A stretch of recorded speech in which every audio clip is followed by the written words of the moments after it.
하나님은 영이시니 예배하는 자가 영과 진리로 예배할지니라. 다 함께 자리에서 일어나시겠습니다.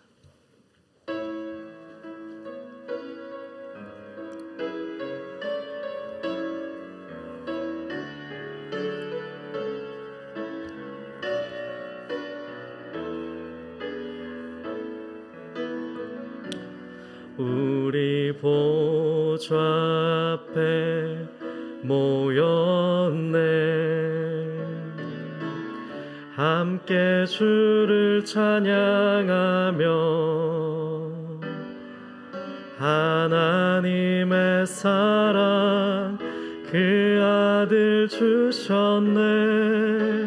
그의 피로 우린 구원받았네. 십자가에서 쏟으신 그 사랑 강같이 온 땅에 흘러 각 나라와 족속 백성 방언에서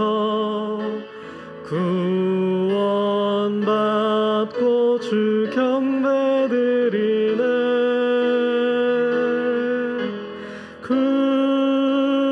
구원하심이 보좌에 앉으신 우리 하나님과 어린 양께 있도다. 구원하심이 보좌에 앉으신 우리 하나님과 어린 양께 있도다.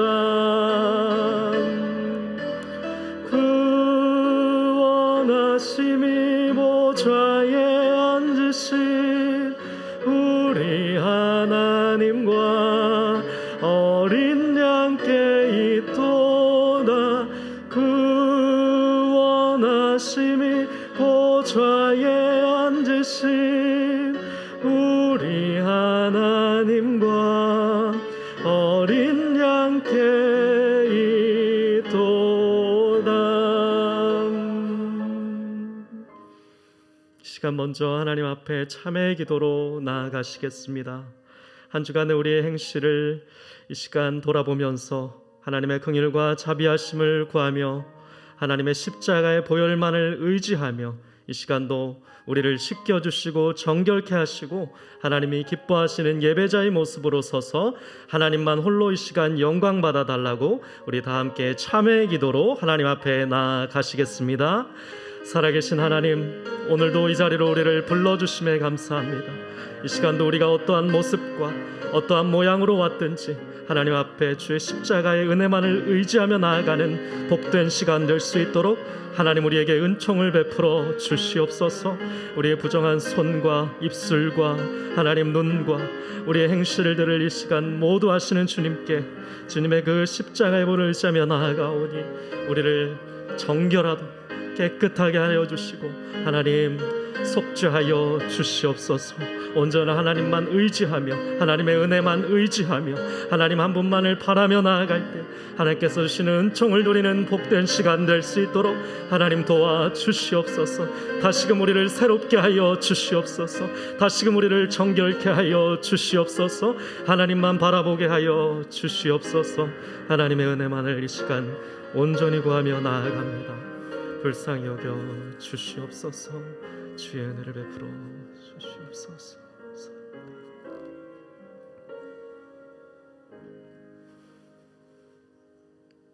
하나님 아버지, 이 시간도 우리를 우슬초로 당신의 보혈로 정결케 하여 주시고 우리의 죄를 눈보다 더 희게 씻어 주시옵소서. 우리 안에 정한 마음을 창조하여 주시고 우리 안에 정직한 영을 새롭게 하여 주시옵소서. 감사드리며 예수님의 이름으로 기도드렸습니다. 다 함께 사도신경으로 우리의 신앙을 고백하시겠습니다. 나는 전능하신 아버지 하나님 천지의 창조주를 믿습니다. 나는 그의 유일하신 아들 우리 주 예수 그리스도를 믿습니다. 그는 성령으로 잉태되어 동정녀 마리아에게서 나시고 본디오 빌라도에게 고난을 받아 십자가에 못 박혀 죽으시고 장사된 지 사흘 만에 죽은 자 가운데서 다시 살아나셨으며 하늘에 오르시어 전능하신 아버지 하나님 우편에 앉아 계시다가 거기로부터 살아있는 자와 죽은 자를 심판하러 오십니다. 나는 성령을 믿으며 거룩한 공교회와 성도의 교제와 죄를 용서받는 것과 몸의 부활과 영생을 믿습니다. 아멘. 성시교독 63번 시편 145편입니다.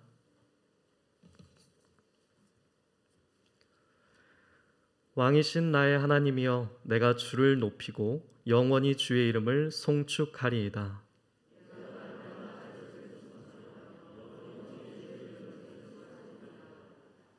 여호와는 위대하시니 크게 찬양할 것이라. 그의 위대하심을 측량하지 못하리로다.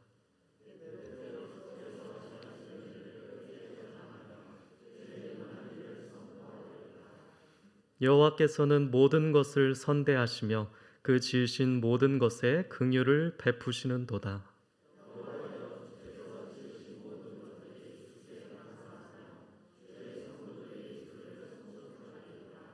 아멘. 다 함께 자리에 앉으시겠습니다. 찬송가 435장 함께 찬송하겠습니다.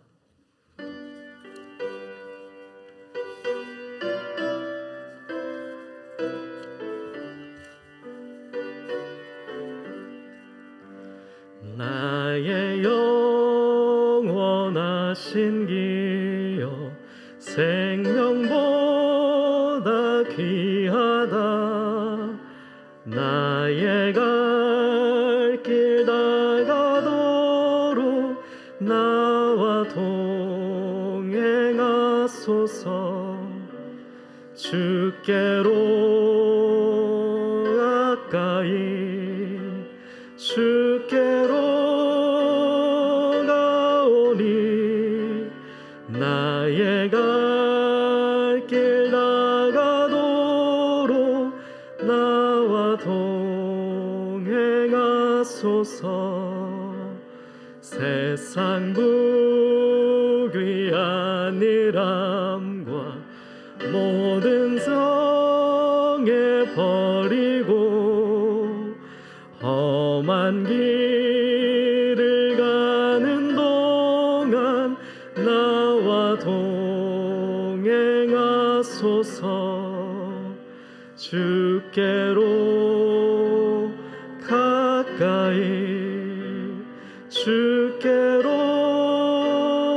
가오니 나의 갈 길 다가도록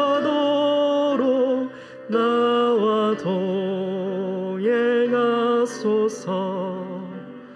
얻은 골짝 지나가며 험한 바다 건너서 천국 문에 이르도록 나와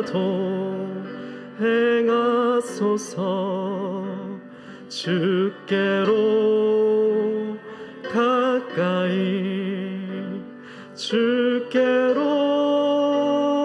가오니 나의 갈 길 다가도록 나와 동행하소서.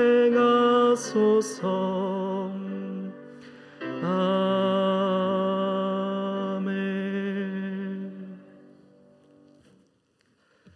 심재성 장로님 기도하시겠습니다.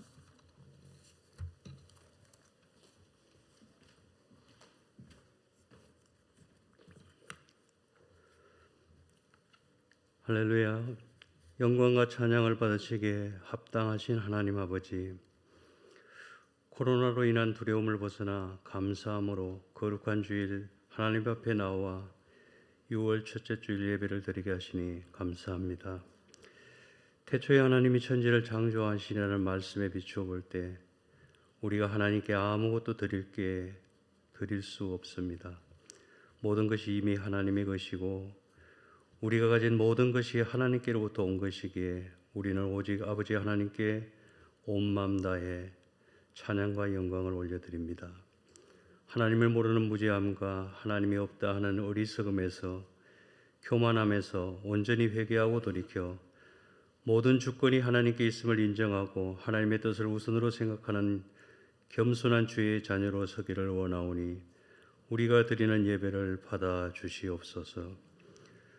주님, 하나님이 계신가 아니 계시는가 하나님을 원망하며 시험하는 불신에서 돌이켜게 하시고 하나님으로부터 멀어지게 만들고 하나님과의 관계를 깨뜨리게 하는 어둠의 권세, 마귀의 전략을 간파하여 영적 전쟁에서 승리하도록 도와주시옵소서.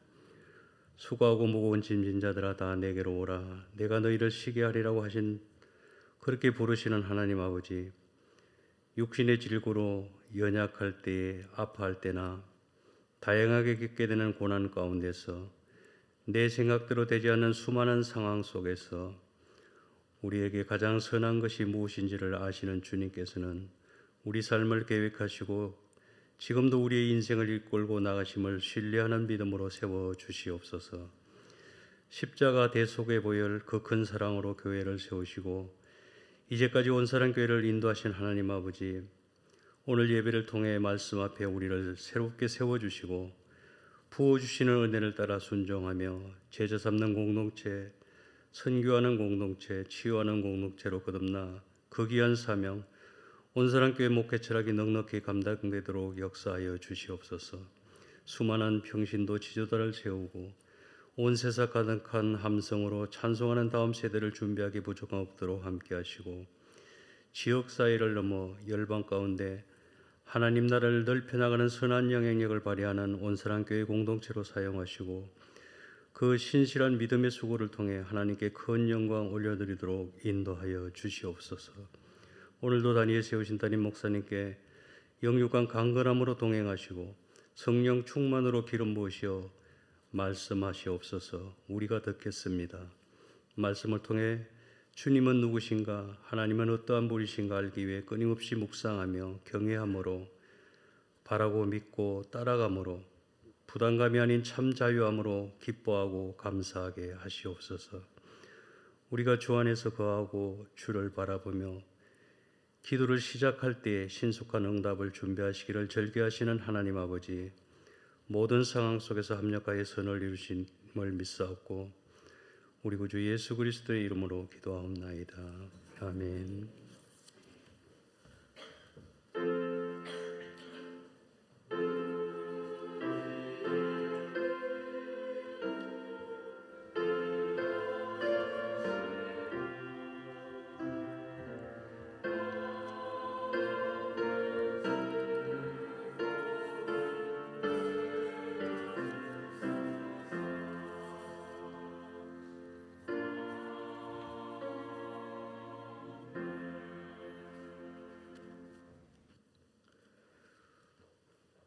오늘 주실 말씀 누가복음 4장 24절부터 30절까지의 말씀입니다.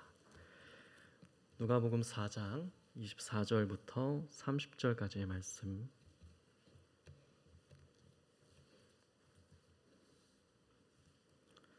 다 찾으셨으면 교독하도록 하겠습니다.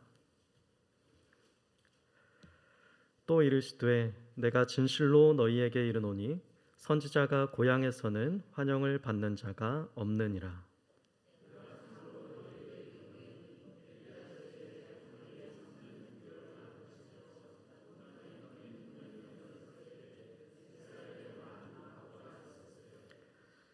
엘리야가 그중 한 사람에게도 보내심을 받지 않고 오직 시돈 땅에 있는 사렙다의 한 과부에게 뿐이었으며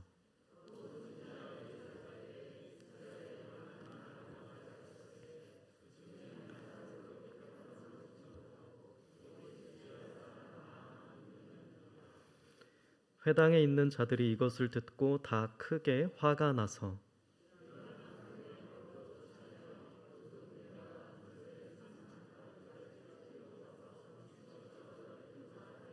다 같이 예수께서 그들 가운데로 지나서 가시니라. 아멘. 이제 2부 찬양대에 찬양이 있겠습니다.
귀한 찬양 감사합니다. 이 시간에 준비하신 헌금 하나님께 드리겠습니다.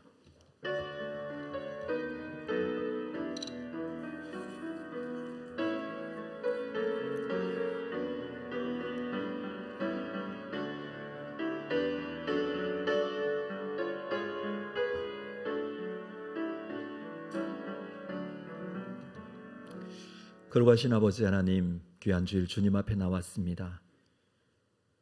우리의 주인이 되시고 왕이 되시는 주님, 한 주간 살면서 하나님의 은혜로 감사한 제목들을 담아 감사헌금으로, 소득의 10분의 1을 구별한 11조 헌금으로, 선교 장학 구제 건축헌금으로, 또한 주일 헌금으로 주님 앞에 나아갑니다. 주님, 이 헌금을 받으시고 우리의 일상생활 속에 더 큰 은혜와 감사의 삶이 이어지기를 소망합니다. 주의 나라, 주의 영광을 위하여, 생명 살리는 복음 사역을 위하여 사용되어지게 하시고, 우리에게 맡겨진 이 하나님 나라의 확장과 그 사역에 귀하게 헌신되어진 삶이 지속될 수 있도록 하나님 은혜를 베풀어 주옵소서. 우리의 삶의 자리에서 언제나 살아계신 아버지 하나님의 그 나라를 소망하며 감사한 마음으로 주님 앞에 쓰임받는 인생이 될 수 있도록 함께 하실 줄로 믿습니다. 감사하고 예수님의 이름으로 기도합니다. 아멘. 교회 소식 나누겠습니다. 주보에 있는 내용 여러분 참고해 주시기를 바랍니다. 교육 및 훈련 과정 확인하시고 참석해 주시기를 바랍니다. 피택자 교육이 오늘도 진행이 되겠습니다. 오늘 온사랑 풋살 대회가 오후 4시부터 용산 아이파크 실내 풋살장에서 있습니다. 좀 관심을 가져주시고 많이 참여해 주시기를 바랍니다.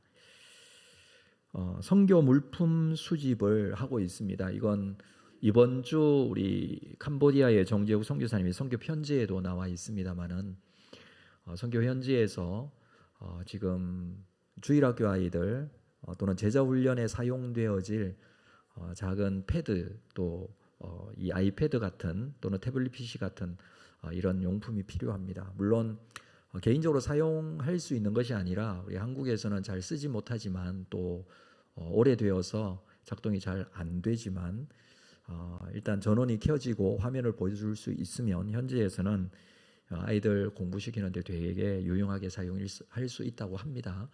지금 현재는 거의 이제 프린트 작업을 통해서 인쇄해서 아이들에게 이 교재로 쓰고 있는데 이게 너무 비용이 많이 들어서 좀 어려움을 겪고 있고 오히려 이런 화면을 보여줄 수 있는 것이 더 유용하다라는 그런 결론이 있어서 이렇게 수집을 하게 되었습니다. 여러분 관심 가져주시고 모아서 저희가 캄보디아로 좀 보내도록 하겠습니다. 우리 다 참여해 주시기를 바랍니다. 2022년도 봉사자 추가 모집 광고 여러분 알고 계시는데 내용을 좀 면밀하게 보시고 참여해 주시기를 바라며 또 일꾼 그동안 봉사 신청하신 분들 추가 임명이 주보에 나와 있습니다. 우리 해당되시는 분들 충성해 주시기를 부탁을 드립니다. 우리 2부 예배에 참석하신 모든 분들 참자로 오셨습니다. 우리 앞뒤적으로 인사할까요? 서로 바로 알아보시면서 반갑습니다. 잘 오셨습니다. 네, 알겠습니다. 네, 오신 모든 분들 주의 이름으로 환영하고 축복합니다. 제가 한번 기도하고 우리 말씀 나누겠습니다. 거룩하신 아버지 하나님, 거룩한 주일입니다. 우리가 바쁜 생각, 현실, 우리의 상황들 내려놓고 모든 것을 멈추고 살아계신 아버지 하나님 앞에 나와 예배하고 하나님의 말씀을 듣고자 합니다. 내 마음속을 사로잡고 있는 이 땅의 바쁜 것들 다 내려놓고 하나님께서 우리에게 원하시고 기뻐하시는 뜻이 무엇인지 분별하고 주님 앞에 나아가는 시간이 되기를 원합니다. 주님, 우리에게 친히 말씀하시고 우리에게 친히 역사하여 주실 줄 믿습니다. 우리의 마음 문이 하나님께로 향하게 하시고 열리게 하시고 듣고 깨닫고 순종하는 귀한 은혜가 있도록 인도하여 주옵소서. 우리 각자의 심령 가운데 가로막고 있는 악한 영들의 역사가 물러가기를 원합니다. 주님, 우리를 주장하실 줄로 믿습니다. 오늘도 살아계신 하나님의 음성 내 심령 가운데 받고 주의 말씀으로 여기고 하나님의 거룩하신 뜻을 온전히 이루어가는 귀한 삶 이어지기를 원합니다. 연약하고 부족한 종이지만 말씀의 대언자로 세워주셨사오니 말씀이 올바르게 전달되어질 수 있도록 함께 하실 줄로 믿습니다. 예수님의 이름으로 기도합니다. 아멘. 예수님께서는 공생애를 시작하시면서 세례를 받으셨습니다. 세례 받으시는 장면에서 성령께서 비둘기같이 비둘기의 형체로 임하셨다라고 했습니다. 이후에 예수님께서 광야에서 마귀에게 시험을 받으시는 내용이 이후에 기록이 되어져 있습니다. 자, 그때도 성령께서 함께 하셨고 성령 충만하신 가운데 그 시험을 이기시는 내용을 우리가 지난주 말씀에서 함께 나누었습니다. 마귀의 시험은 세 가지였죠. 가장 먼저 돌로 떡을 만들라. 40일 금식 이후에 줄이신 예수님에게 굉장히 현실적이고 실제적인 필요, 그 필요가 무엇인지, 지금의 이 필요를 위해서는 수단과 방법을 가리지 말아야 한다라는 그런 시험이었을 것입니다. 두 번째 시험은 내게 절하면 천하 만국의 영광을 주겠다. 이 땅의 것을 주겠다. 세상에 한 번 머리 숙이면 된다. 라고 유혹을 한 것이었죠. 그리고 세 번째 시험은 하나님을 시험하는 것이었습니다. 성전 꼭대기에서 뛰어내리더라도 성경에 기록된 대로 발이 돌에 부딪히지 않도록 해주실 것이다. 한번 뛰어내려 봐라. 하나님의 아들이라고 사람들이 인정해 줄 거다. 이런 시험이었습니다. 그 세부적인 내용은 지난주 말씀에서 좀 나누었고요. 이 세 가지 시험을 하나로 요약한다면 이렇게 요약할 수 있습니다. 하나님을 믿을 것인가 아니면 다른 어떤 방법을 사용할 것인가. 우리가 정말 주어진 환경과 상황 속에서 또는 급박하고 또는 특별한 상황 속에서도 마지막까지 하나님을 믿을 수 있는가라는 문제에 대한 시험이었습니다. 예수님께서는 이 시험을 말씀으로 이기시죠. 예수님의 대답은 말씀이었습니다. 하나님의 말씀을 그 대답으로 삼으시고 시험을 이기셨습니다. 우리에게도 마찬가지죠. 우리에게 주어지는 시험 동일하게 있습니다. 그때에 말씀이 시험에 대한 답이라는 사실을 우리는 알 수 있습니다. 그리고 무엇보다도 성령께서 예수님과 함께 하셨다고 했는데 내 속에 역사하시는 성령님께 나의 모든 주도권을 내어드리고 그분의 인도하심을 받는 것, 이것이 시험을 이길 수 있는 방법이기도 합니다. 우리가 이 사실을 잊지 말고 말씀과 성령으로 시험을 이길 수 있는 신앙생활을 해야 할 것입니다. 우리가 지난주 나눈 말씀입니다.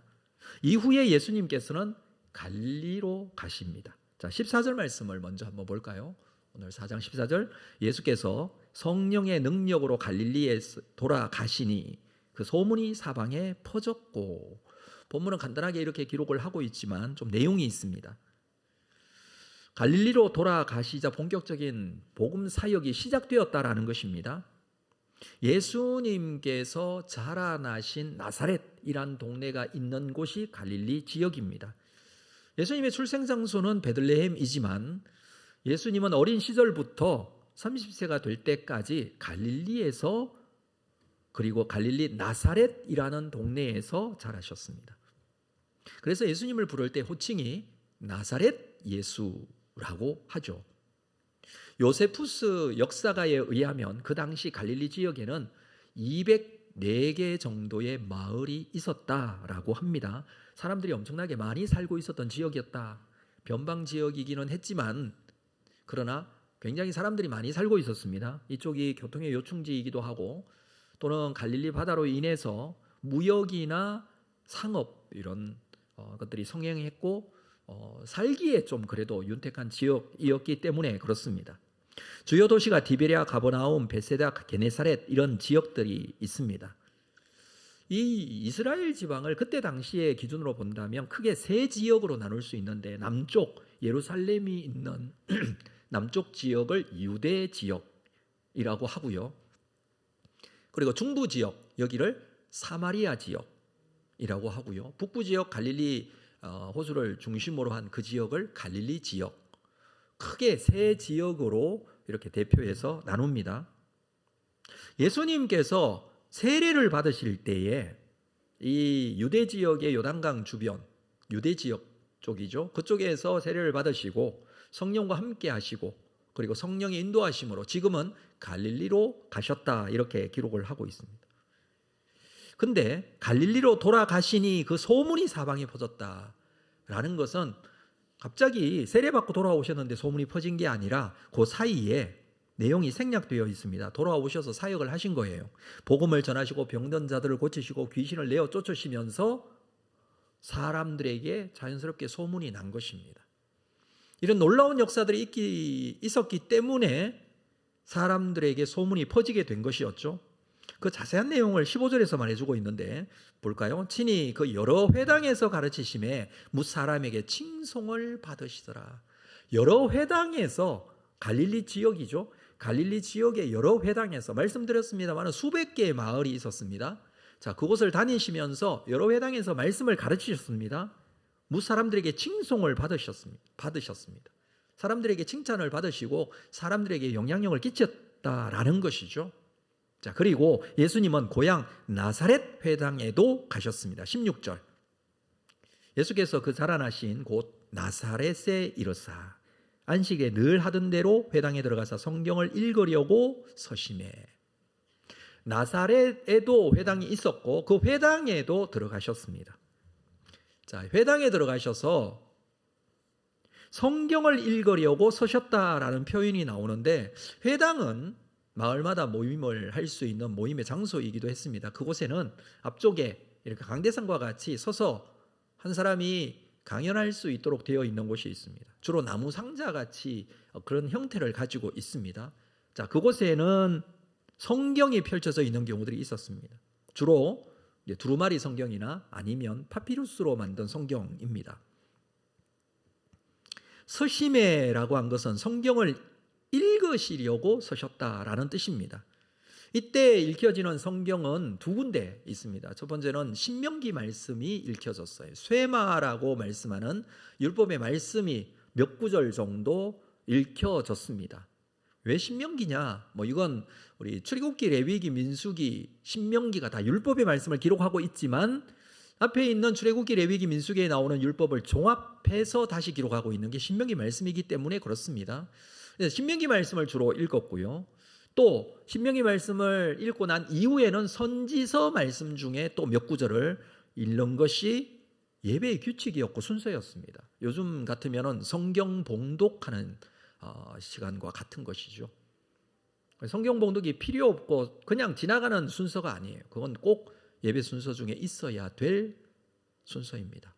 때로는 본문이 좀 길기도 하고 우리가 나눠 읽기가 좀 그렇지만 여러분 이건 최선을 다해서 우리가 이 성경에 집중하고 또 봉독을 함께 하자라는 것입니다.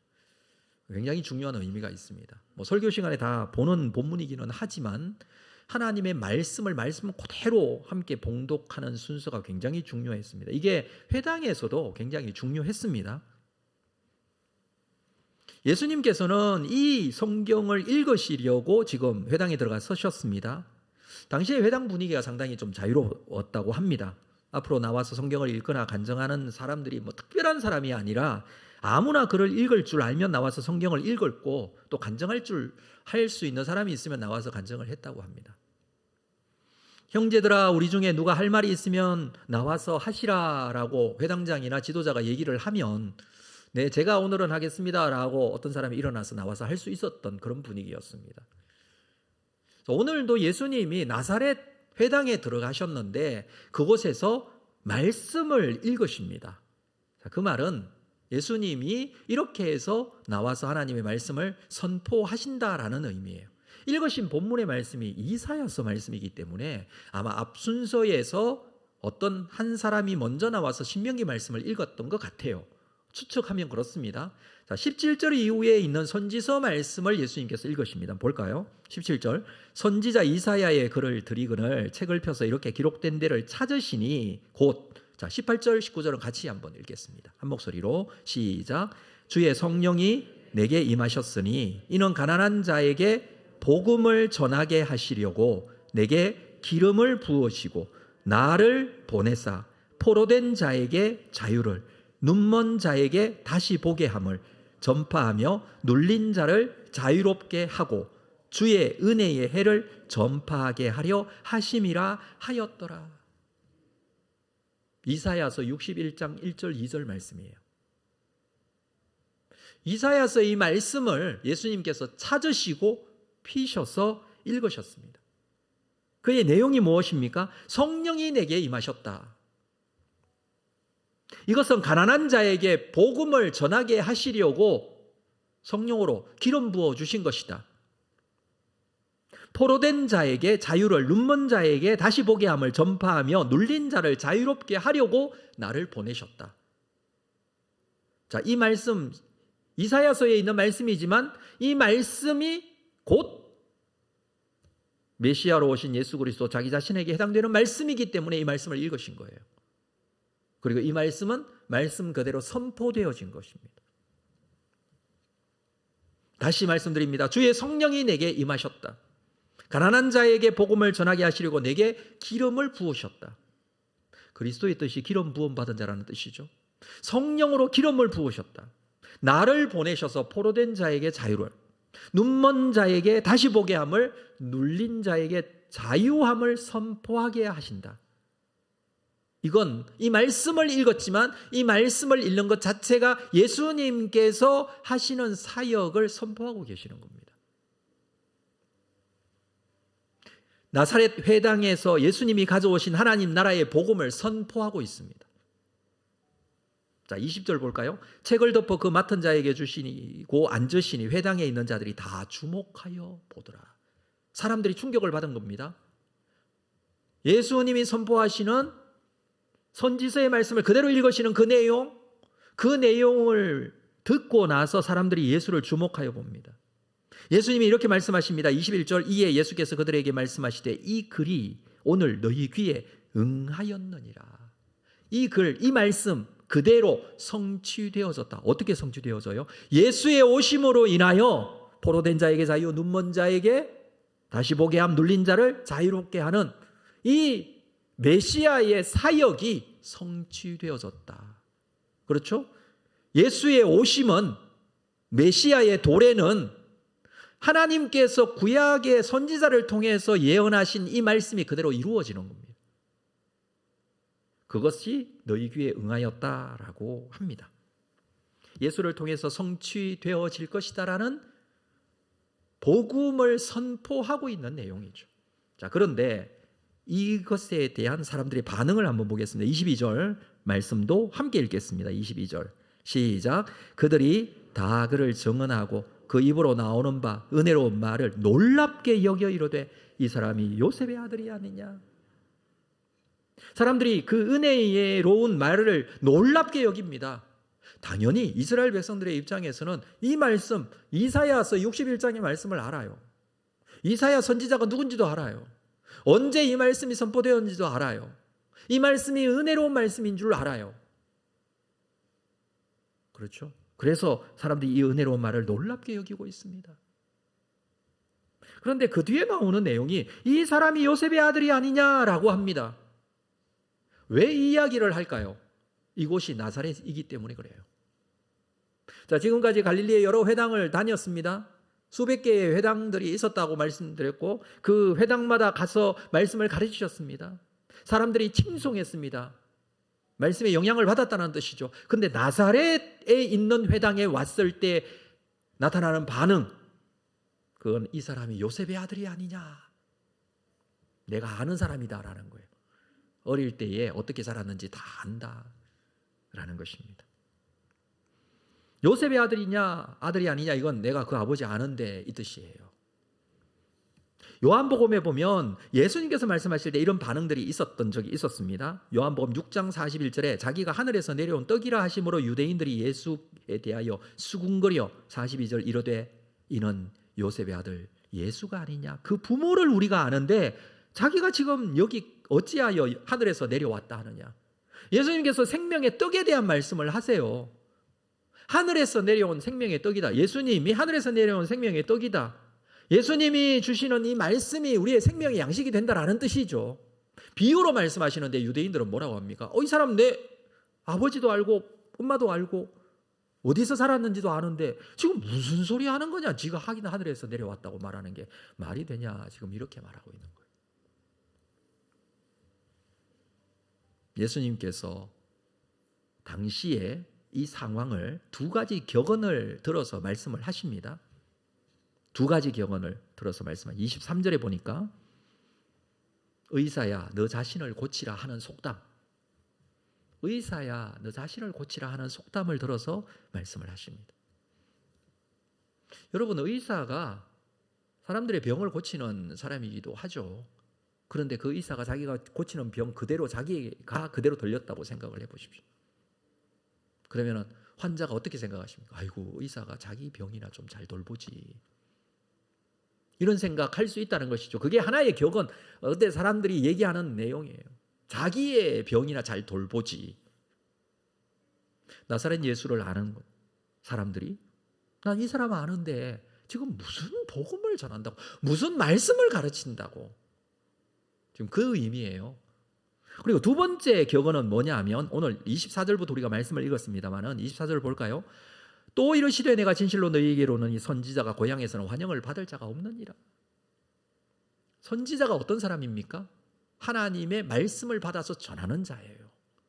그런데 그 선지자가 자기의 고향, 친척, 이웃 다 아는 사람들 앞에서 환영을 받지 못한다. 왜요? 하나님의 말씀을 받아 대언하는 일을 하면 이런 반응이 나타난다는 것입니다. 요셉의 아들 예수가 아니냐라고 한다는 것입니다. 이런 말이 당시부터 사람들의 격언 가운데 있었다. 이 예를 들어 설명을 하십니다. 예수님께서 고향인 나사렛에 자신이 오신 목적을 회당에 모인 사람들에게 말씀을 통해 증거하십니다. 복음을 선포하고 있는 것이죠. 근데 제대로 말씀이 받아들여지지 않고 있는 모습을 우리가 읽고 있습니다. 왜 그렇습니까? 그들이 가진 선입견 때문이죠. 물론 마태복음을 보면 예수님께서 이 나사렛 사시다가 가브나움으로 옮겨가십니다. 그런데 이미 30세까지 이곳에 살았기 때문에 나사렛은 자기의 고향이고 사람들을, 주변의 사람들을 다 알죠. 이 나사렛이라는 동네 자체가 크지가 않아요. 큰 대도시가 아니라 작은 시골 동네예요. 지금도 나사렛은 작은 동네라고 합니다. 그래서 거기에서 어릴 때부터 살았다면 모든 사람들이 대부분 다 알겠죠. 여러분, 상도동에서 한 50년, 40년, 30년 이렇게 살다가 보면 여기 있는 사람들 대부분 다, 요즘 이런 대도시에는 모르는 사람도 있을 수 있습니다만 숫자가 적다면 다 알 거예요. 자, 그곳에서 어릴 때부터 어떻게 자랐고 어떤 모습이었는지 다 아는데 회당에서 말씀을 선포하면서 나에게 성령이 임하시고 어떤 회복의 역사와 어떤 하나님의 메시아의 도래로 인한 하나님의 복음의 사역들이 진행될 것인지에 대해서 지금 말씀을 선포합니다. 곧 성령으로 기름 부은 바 그리스도가 바로 자기 자신이라는 말씀을 선포하실 때에 이 말씀을 받아들이지 못하고 있었다는, 인간적으로 우리가 이해할 수 있어요. 이런 격언과 같이 의사는 자기 병이라고 치지, 혹은 선지자는 자기 고향에서 환영받지 못한다, 이렇게 생각할 수 있지만 그렇게 해서 지나갈 문제가 아니라는 뜻이에요. 예수님께서 두 가지로 성경 말씀을 인용을 하시는데, 자, 25절을 볼까요? 내가 참으로 너희에게 이르노니 엘리야 시대에 하늘이 3년 6개월간 닫히어 온 땅에 큰 흉년이 들었을 때 이스라엘에 많은 과부가 있었지만, 26절, 엘리야가 그중 한 사람에게 보내심을 받지 않고 오직 시돈 땅에 있는 사렙다의 한 과부뿐이었다. 이건 지금 열왕기상 17장의 말씀을 배경으로 말씀하시는 것입니다. 우리가 잘 알고 있듯이 엘리야 시대 때에 가뭄이 있어서 3년 6개월 동안 비가 내리지 않았어요.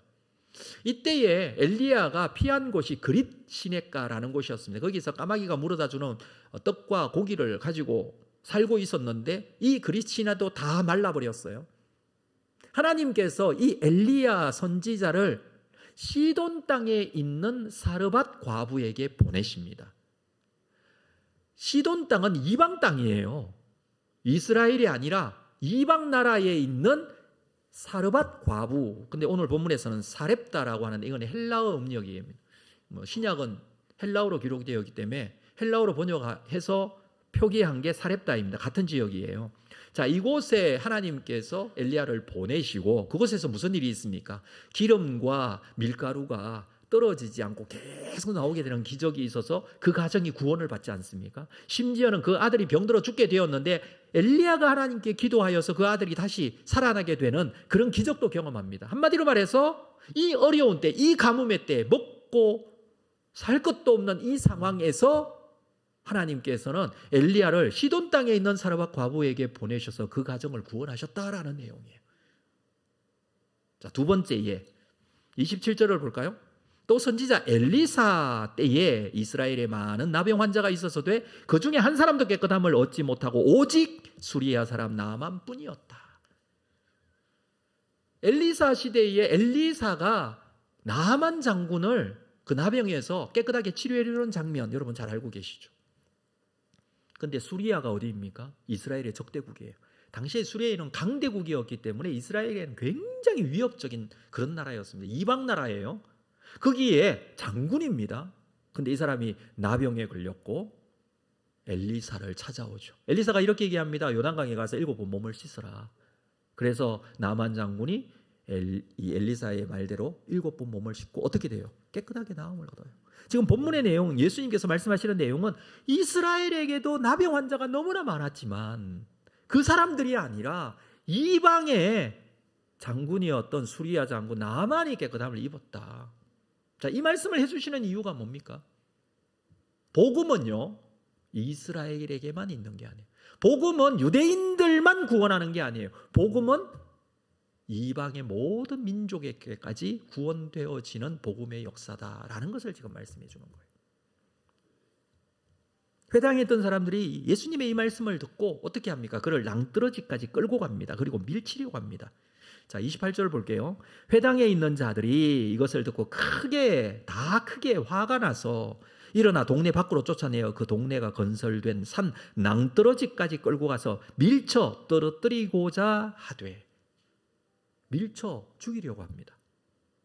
자, 이렇게 이 상황이 벌어지게 된 것, 이 나사렛 사람들이 예수의 말을 듣고 분노한 거예요. 크게 화를 내고 있습니다. 왜 화를 내고 있습니까? 지금 예수께서 말씀하시는 이 말씀을 받아들일 수 없다는 거예요. 첫 번째, 왜 받아들일 수 없어요? 요셉의 아들 예수가 아니냐? 내가 다 아는 사람인데 그가 하는 말이 가르침이 되겠냐라는 거예요. 지금 그것이고, 두 번째는 예수께서 하시는 말씀이 복음이 누구에게까지 확장되어진다고요?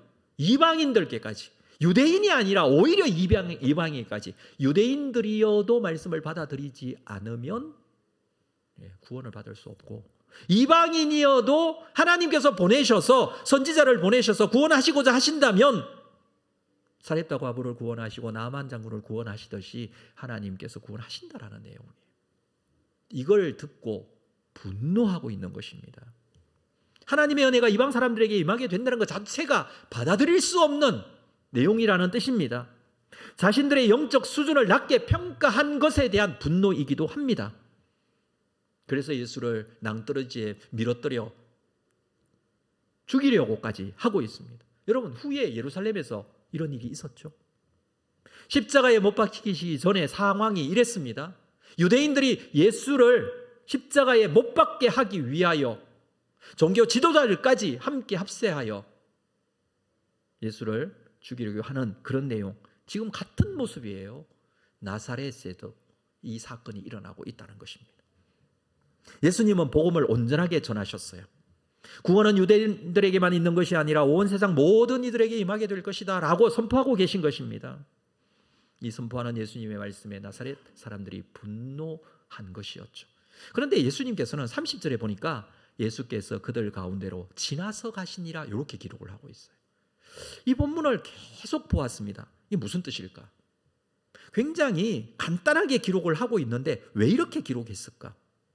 이 구절이 무슨 의미인지 선명하게 설명되어지지는 않아요.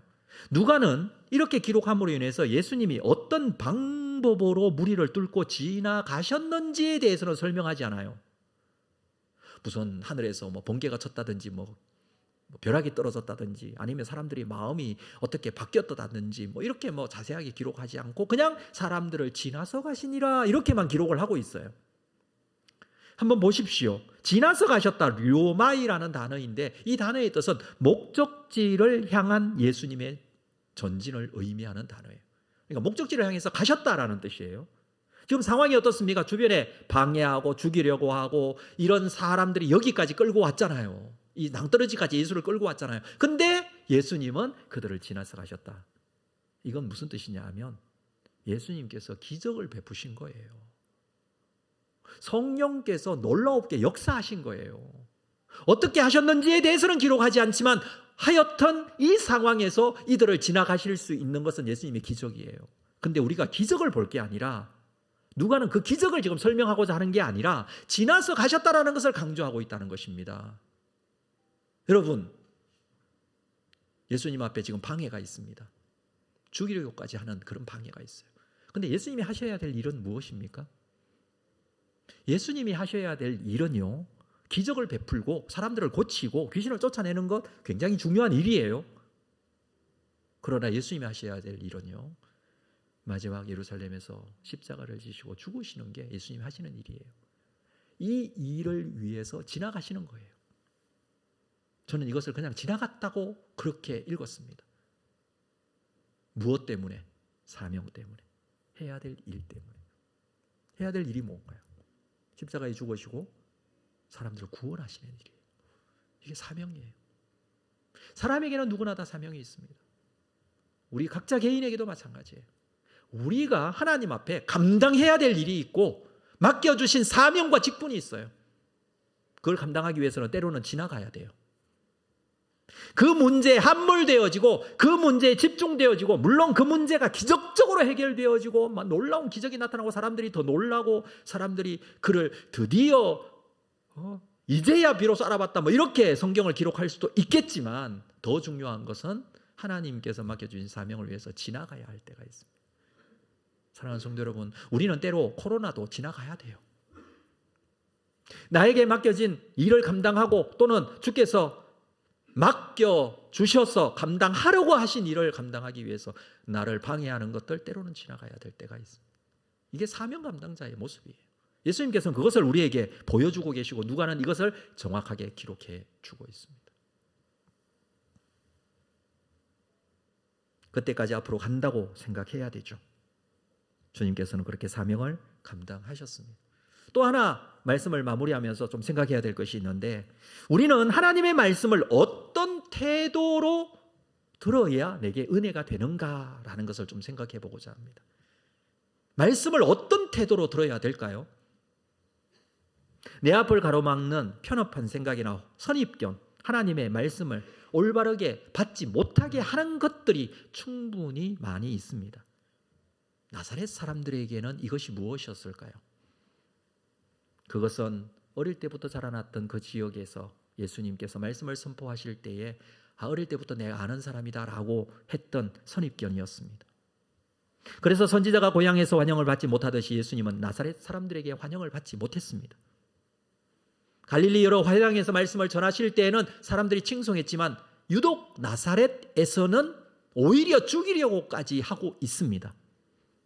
자라나신 곳, 예수님께서 성장하신 곳, 오히려 복음을 더 잘 받아들여야 할 곳 아닙니까? 그러나 여러분, 나사렛 사람들은 복음을 듣지 않아도 되는 사람들이 아니에요. 그들 또한 구원받아야 될 사람이에요. 예수님께서 태어나시고 활동하시고 사역하셨던 유대, 이스라엘, 그 사람들도 가지고 있는 선입견 때문에 오히려 그것이 방해가 되어서 아직까지 구원받지 못한 사람들이 얼마나 많은지 몰라요. 그래서 이스라엘 선교사로 가시는 분들이 계세요. 그 사람들을 위해서 선교사로 가시는 분도 계세요. 그들이라고 해서 구원 안 받아도 됩니까? 아니요, 다 구원받아야 될 사람이에요. 그게 중요한 게 아니라는 것입니다. 복음을 받아들이고 구원받아야 할 사람들이라는 것이 중요합니다. 그런데 지금은 이 선입견과 편협한 생각이 복음을 가로막고 있다는 것입니다. 그럼에도 불구하고 복음은 계속 전해질 것입니다. 구원의 역사는 계속 일어날 것입니다. 내가 아니어도 그 복음은 앞으로 계속 진행되어집니다. 그런데 나사렛 사람들은 영적으로 교만한 사람들이에요. 유대인들도 마찬가지였습니다. 예수를 안다는 것, 내가 유대인이라는 것, 이것 때문에 오히려 복음을 받아들이지 못하고 예수를 반대하고 있다는 것입니다. 이런 것들이 말씀을 제대로 듣지 못하는 이유가 되었습니다. 사랑하는 성도 여러분, 우리에게 이런 것이 없습니까? 하나님의 말씀을 받아들이는 데 있어서 가로막고 있는 어떤 방해가 되는 것이 없습니까? 혹은 우리에게 신앙생활을 오래 하면서 가지게 된 영적인 교만으로 인해서 말씀을 미리 판단하거나 생각하거나 하여서 말씀의 은혜가 되는 것 되지 않고 그 말씀이 오히려 손해가 되는 그런 경우는 없습니까? 그래서 오히려 사람들을 말씀으로 인하여 평가하고 판단하고 정죄하고 있지는 않습니까? 우리가 가진 인간적인 선입견을 다 내려놓으십시오. 인간적인 판단을 다 내려놓으시고 하나님의 말씀을 대할 수 있어야 합니다. 저도 말씀을 준비하면서 이렇게 고백하고 기도합니다. 하나님의 익숙한 이 말씀을 묵상하고 선포함에 있어서 하나님 선입견을 내려놓게 해주십시오. 저에게도 선입견이 있어요. 이미 이 말씀 몇 번이고 읽었고 묵상했던 말씀임에도 불구하고 이 말씀을 오늘 말씀을 함께 나누어야 되는데 하나님 제가 가진 선입견 다 내려놓게 하시고 말씀의 진리가 그대로 드러나게 하시고 말씀이 성도들과 함께 올바르게 나누어지게 해주십시오. 사랑하는 성도 여러분, 우리 모두 마찬가지입니다. 하나님의 말씀은 말씀으로 내 속에 들어오셔야 돼요. 근데 막혀있는 담이 있다는 거예요. 사람, 환경, 여러 가지 개인적인 생각, 이것들 때문에 말씀 가까이 가지 못하는 그런 어리석은 사람이 되지 마시고 나사렛 사람들처럼 그런 어리석은 사람들이 되지 마시고 순수한 마음으로 주시는 말씀의 은혜로 주께 더 가까이 나아가는 여러분들 다 될 수 있기를 주님의 이름으로 축복합니다. 자리에서 다 일어나시겠습니다. 말씀 생각하시면서 이 찬양 드리겠습니다. 내게로부터 눈을 들어 주를 보기 시작할 때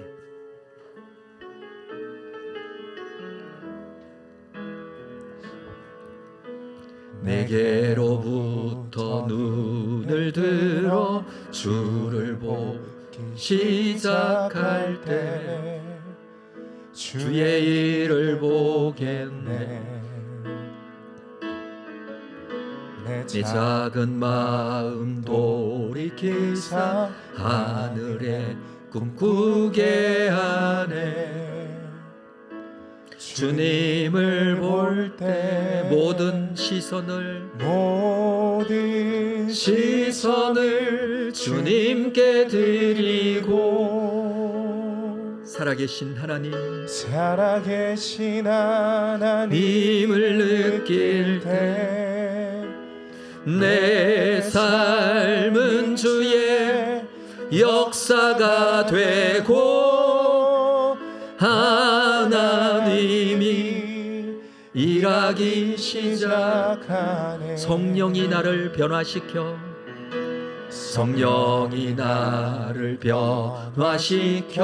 모든 두려움 사라질 때 주의 일을 보겠네. 아멘. 황폐한 땅 한가운데서 주님 마음 알게 되리. 주님을 볼 때 모든 시선을 주님께 드리. 전능하신 하나님을 느낄 때 세상은 주의 나라가 되고 하나님이 일하기 시작. 모든 시선을 주님께 드리.